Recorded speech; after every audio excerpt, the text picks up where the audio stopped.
What's going on, guys? This is Logan with West Desert Wheeler. We made it back out here to Babylon. This is one of my absolute favorite places to crawl here in Utah.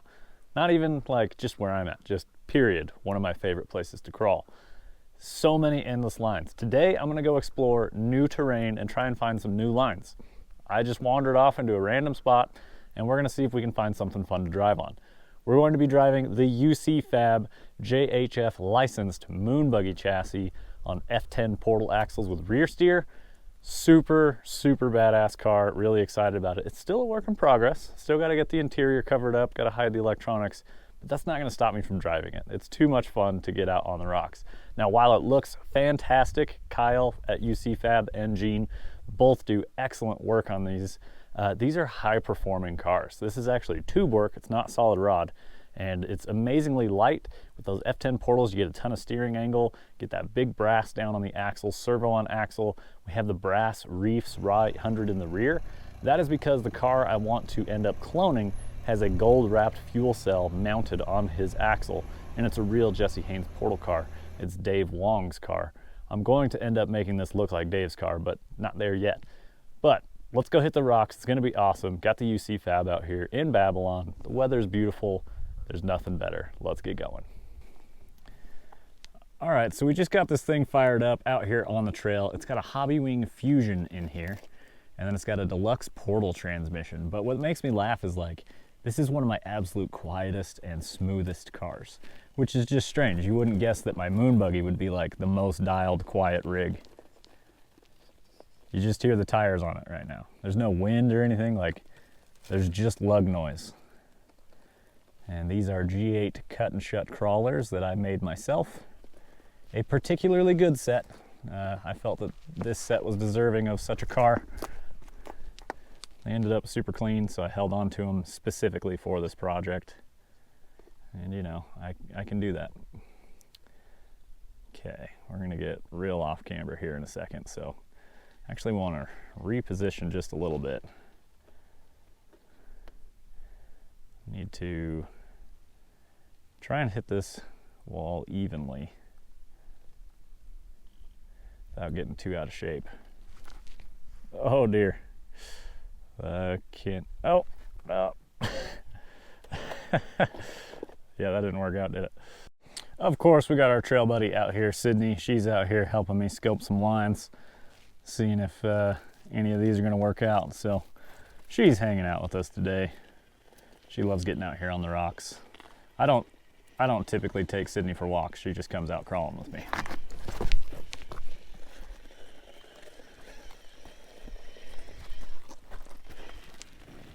Are we gonna fit?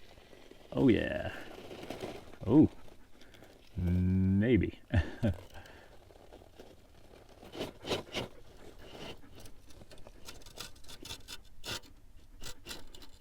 Hashtag roof traction.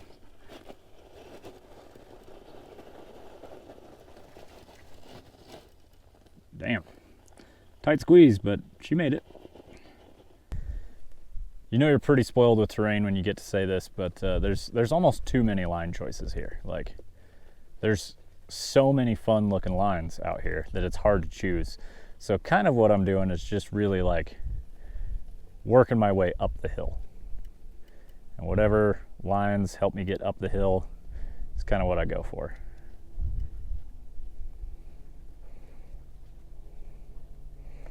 Oh, it's real light.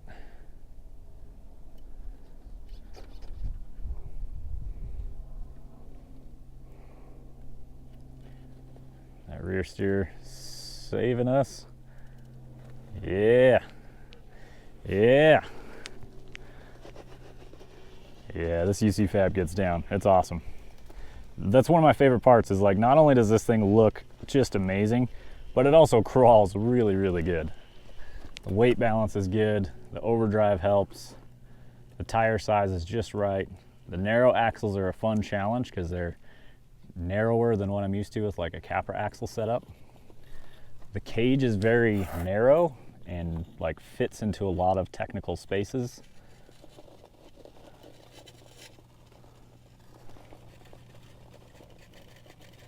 Reefs Raw 800s. I do have a BEC in this car, 8.4 volts, so I've got full 800 ounces on each axle, which for a low pro servo is amazing. You can get that power out of those little guys.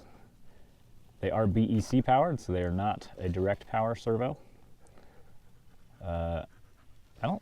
Reefs does not offer a direct power low profile as of now.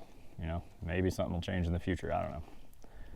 But I don't think it's really needed. I don't know.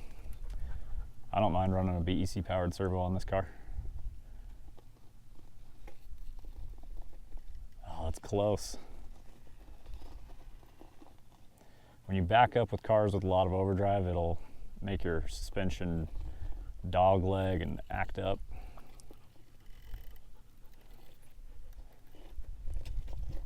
Oh, that cage is gonna save us or stop us, either way.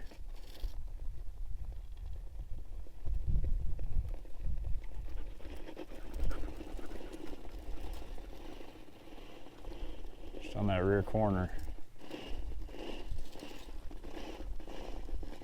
There it is. Sick. Loving this thing. Look how tight of a U-turn you can pull with this thing. And let's kick those rears all the way around. Just so cool. And I intentionally run long shocks on these guys so that it gets a lot of articulation. It honestly doesn't have as much as I'd like to have because I want it to really flex up. Now typically I'm not like, I want all the flex I can get. I do probably build towards more flex than most people do, but this car in particular, I want it to be more realistic, and the real Moonbuggies just flex like crazy, so I'd like to articulate a lot. And like, this is a video I've been wanting to make for a while. Just go out and enjoy some slow technical crawling, watch the car work, get some close-up shots of like the suspension articulating and really just trying to nail the line, using all the steering angle, just running fun buggy lines.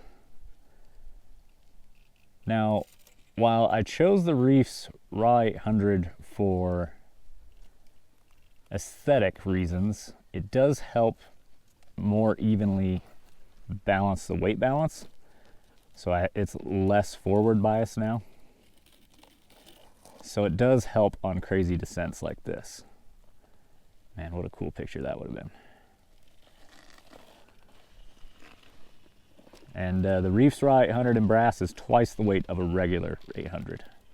Now, one thing I find particularly funny is I had thought about whether this car would make a good like class 3 competitor, and it really would. But the reason that is because it's narrow. And the reason it's narrow is because I cloned the real cars. But these Moonbuggies are typically built as comp cars. I cloned this after Dave Long's and Jesse Haynes' car, and those are absolutely competition with specifically built cars. So naturally it should make a good RC competitive car if it's cloning the real buggies that are built for competition. So let's see if we can smoothly let this down. This is a pretty big drop here. Onto the skid. Our rear tire isn't on that far wall. I don't think it needs to be. It's coming down. I'm actually going to try and hang it on the inside of the rear sidewall. Yeah, just set it down nice and controlled. Now we can turn. I guess it's going to float, but I was going to try and land that tire on the wall. Perfect. Nailed it. Good spot in there, Sydney. As mentioned, just too many good lines. So let's talk about some other components on this car. As mentioned, it's got a Hobbywing Fusion motor, Dlux portal transmission, very small, very compact, very quiet, very lightweight. So lots of things going for it to make a great Moonbuggy transmission. And any build, really. I'm a big fan of the Dlux portal trans. I'm going to try and get a Nod transmission for this, which is a similarly designed transmission, but it's got more gearing reduction in it. And I just think it would help out with doing some slow crawl stuff when I get it all bound up. Just having more gearing reduction is always a good thing, really. Being able to push through the binds more. I've got SL3D squid inserts for WDW cut and shuts in here. Those things work awesome and really help put the traction down. All right, full disclosure, I'm recording with my foot on the camera, just holding it still on the ground, so hopefully it's all within frame. We've got some Traxxas big bore shocks on here. I can't remember if these are 90 or 96. Probably 96 mils. I do have some different shocks on the way from Pricey's Customs. They're just gonna look a little more realistic. So excited to get that changed out. And also I've got some Spec RC 2.2 wheels on the way to clone Dave's car. So those should look fantastic. And I gotta get some locked up RC scale hardware on there as well. And going all out, man, that's what this car deserves. Yeah, hopefully that video turned out. I think you'll at least see the roof, probably. Maybe, could be, I don't know. Yeah, there we go. Drive and drag axle because I'm holding the camera with my other hand. Now we're finally working into the final pinch of this climb.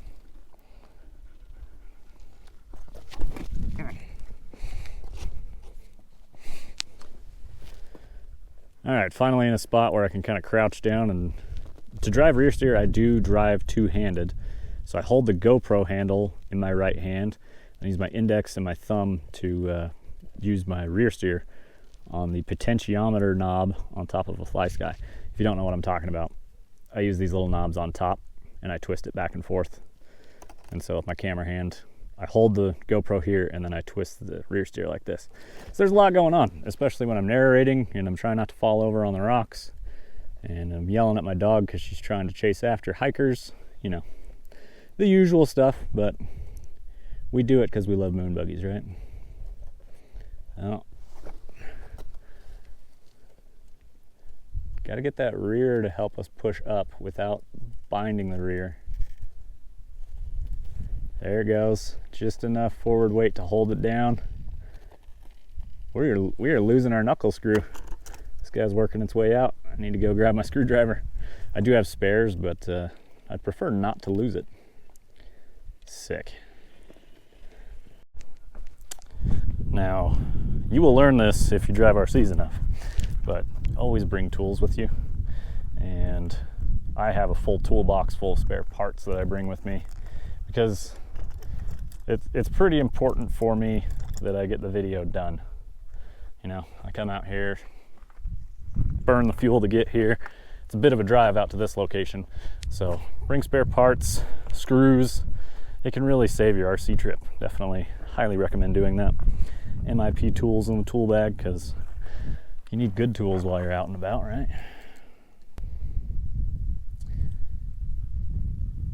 It should probably be a good idea to do a bolt check on this guy before I take it out. The aluminum axle housings here with the aluminum knuckles.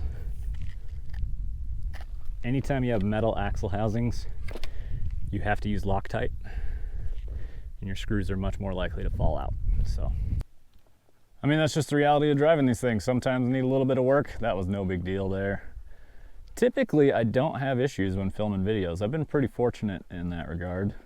I've had lots of parts breakages and failures while just crawling with friends, but I typically go a little more wild doing that, where, you know, get some bad influences, like, you know, Connor from Rock Pirates.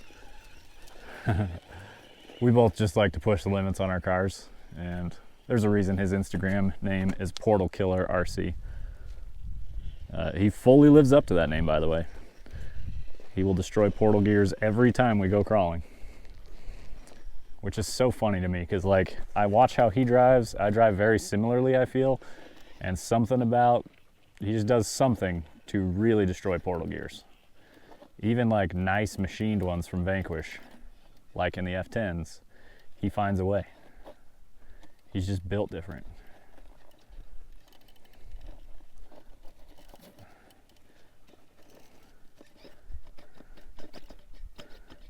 Trying to get these 800s to get that beadlock hardware out of the rock.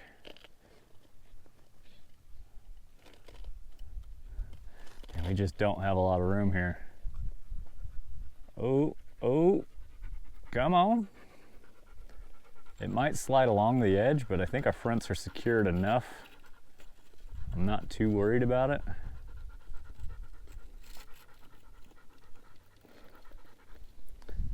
This is a very interesting predicament. I almost feel like I need to turn the rears away from the ledge.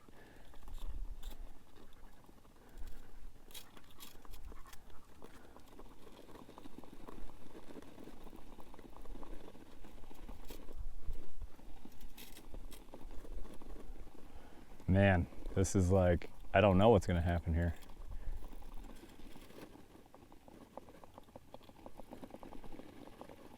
It's possible to get too wild with the steering angle on these.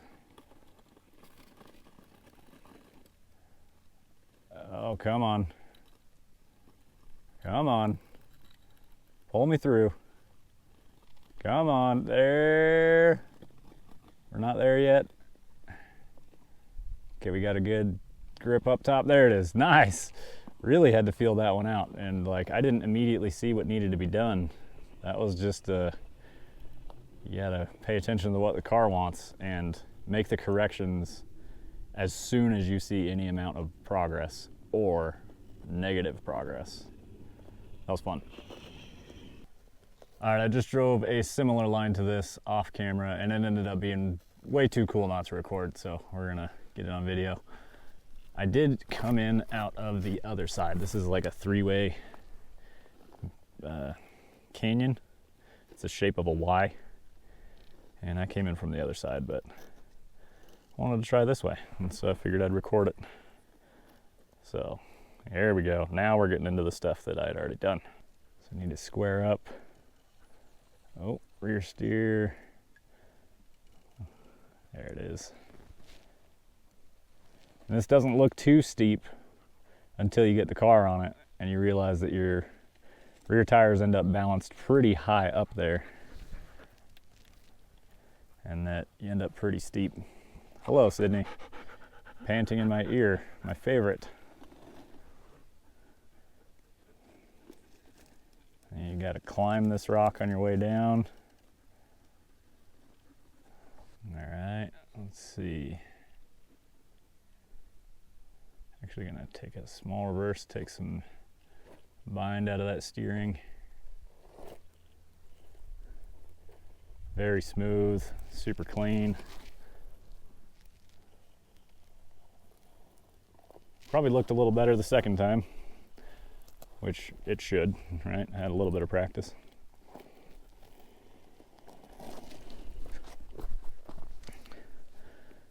And it puts you into this really narrow pinch where you end up very off camber, but that just kind of highlights like Moonbuggy stuff, you know? These cars can handle crazy angles, so it's kind of fun to put them on them.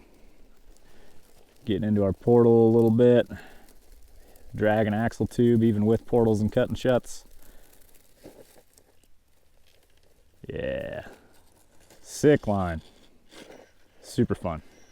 This should be a fun one. Make it up as we go. We'll see what direction it will let us climb and or where we can try and point it. Trying to get that pinch just right to get those rears up. We use a little more of the sidewall on the front tire. That really works well. So I gotta get the rear rotated outward. Oh, our front came off the wall and around the corner. And then it's gonna drop off on the front. But we gotta try and keep our rears balanced as it falls. Lovely. And then let's turn into it with the rear. On the cage, just minor. Rear's gotta come up and over. So with overdrive, it's usually pretty difficult to get your rear to climb up something vertical like that, because the fronts are just pulling or super hard, and usually it just breaks the traction on the rear. Now I do have internal springs on these Traxxas big bores. In the rears I have some to keep the ride height taller. In the front I have some to keep the front end down. Now they're not 100% droop shock, so they'll droop out like 50% before you get any spring resistance. And so they end up basically stretching out fully, but it tries to hold the nose down a little bit. Yep, just gonna, can't quite get up that wall. We're gonna go find something else we can work on. All right, let's see if we're running impossible lines here again. This one's definitely gonna need a bump, and this car has plenty of wheel speed. But I don't like to go too wild because I don't want to break my 3D printed engine. It's not mounted in there great, and that's my fault. But it's also got a resin printed exhaust on it. So if that touches a rock, it'll pretty well break. Well, that rock didn't do us any favors, did it? Okay, we got our fronts to hook and pull us up. The momentum really does a lot for you on a hill like this. So once we lose it, it's very hard to keep it moving up. So we may just take a reset and try again. I'm trying to get the rears all the way to where the fronts are. And now that that rock's gone, that should help us keep moving.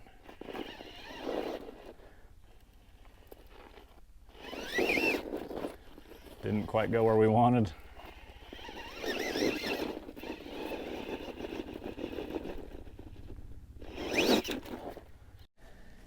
All right, if we can get to like the stage 2 part of this obstacle, this could be a really cool one. So it starts out with a V-notch, and then there's a pocket opening about a car length up, and then another car length climb. So it's kind of like you get into the first stage, you can advance to the second stage kind of thing. So very off camber here. Look at how close we were to hitting our cage there. And it's all in the rear here. Now,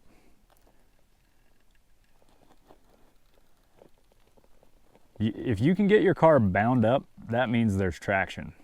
And if you can stop it from rotating how the car wants to rotate during the bind, you can use it to your advantage. So like, I was trying to use the rear tire as a bind to get maximum traction, but that would want to shuffle the front end to the right. But because of this wall, the tire can't go that way, so the tire just has to bind and then climb. So you can do fun stuff like that. I've really been trying to keep my shadow out of the shots here, but sometimes the obstacles are just good enough that who cares? Oh.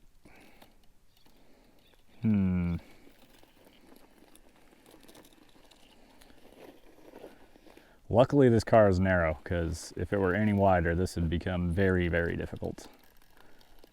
It still is difficult to this point. I don't know if it's possible yet.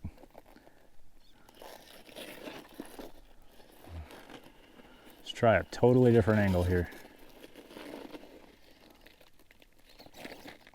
No, it's not. Tried to wiggle my servo and have it drop in, but it started straightening up the car. So maybe let's hook on the outside of that ledge this time. Very vertical. Not gonna go up that. We might be able to drive down it, which could be still a very cool drop.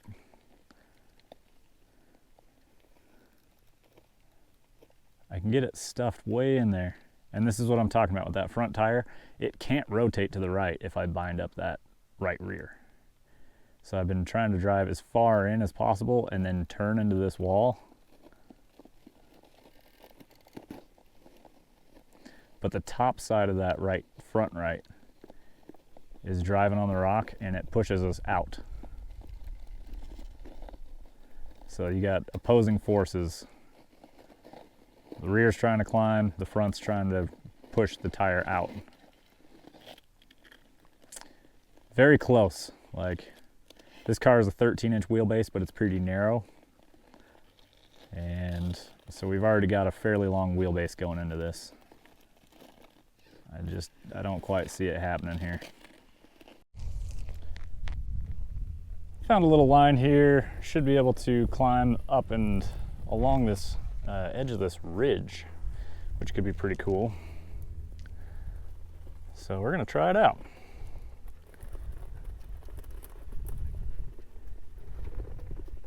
If we can get our belly up this one. Trying to find some angle on it.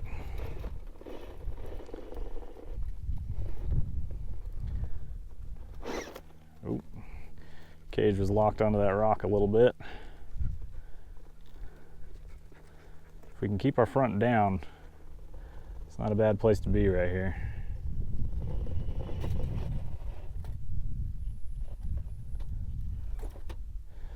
There we go. Just on that passenger side skid plate.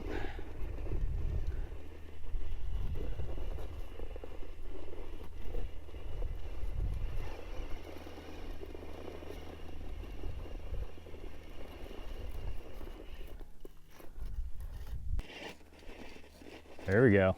That's it. That's what I wanted. Now I can pivot off that corner of the chassis. It's locked on. It can't really slide down right here.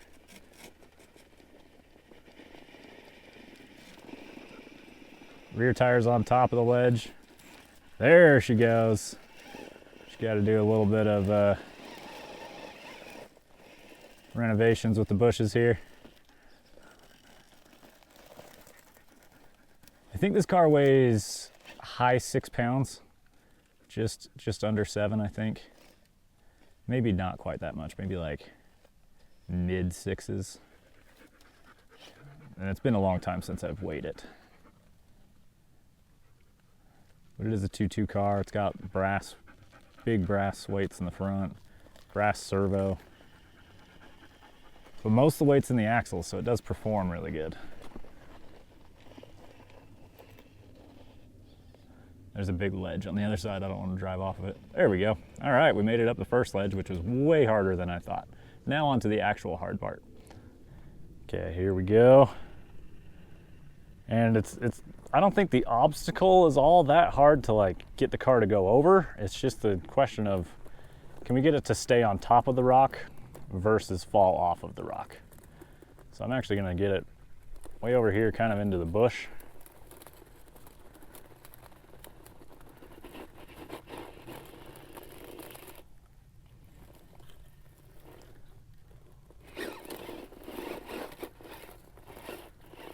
Big breakover.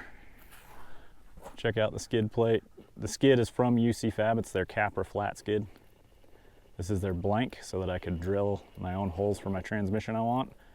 It is made of Delrin, as you can see there. It's very slippery. Okay, now it's going to get off camber because I had to hit this on a weird angle. The link broke out a piece of rock. That was pretty cool looking. Stay on the rock, car. Okay. All right. You get the rear through the hole, and then I also don't know what's going to happen with the front. That's pretty wild looking at this point. Uh-oh, we're taking a bunch of bushes with us, which isn't going to help us.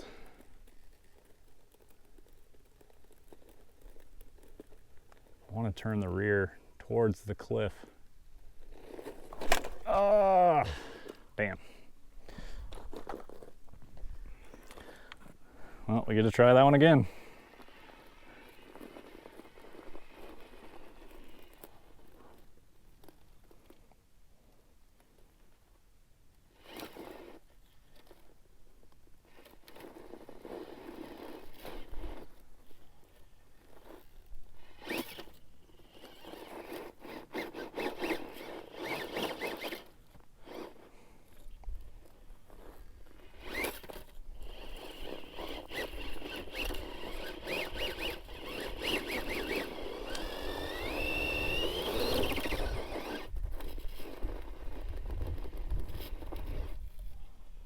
Just bellied out right here. Well, that was way more than I meant to give it.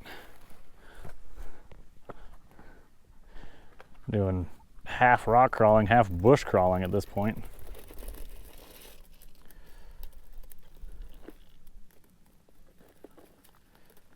There she is.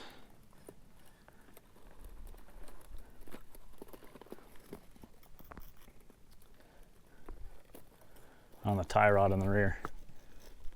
Still on the pumpkin, really.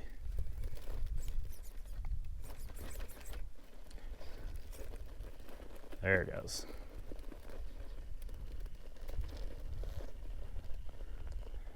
Oh, come on, car. Come on.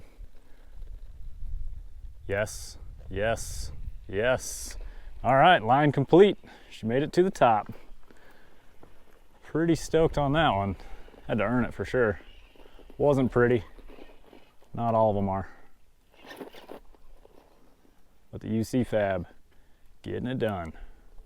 Well guys, that's going to wrap it up for the UC Fab run here today. I feel like we got some awesome lines in there. We had some fails, that's okay, we're exploring new terrain. It's just how it goes sometimes. So I hope you guys enjoyed the content. Be sure to hit the affiliate links down below. If you're interested in one of these, they're pretty hard to find. They're pretty rare. Mine is number 6, and I think there's like 15 in existence, so might be kind of hard to get a hold of. But thanks to UC Fab for helping me acquire one, and it's been a really awesome, fun car to this point. I appreciate you guys watching. We will see you in the next one. Keep the rubber side down.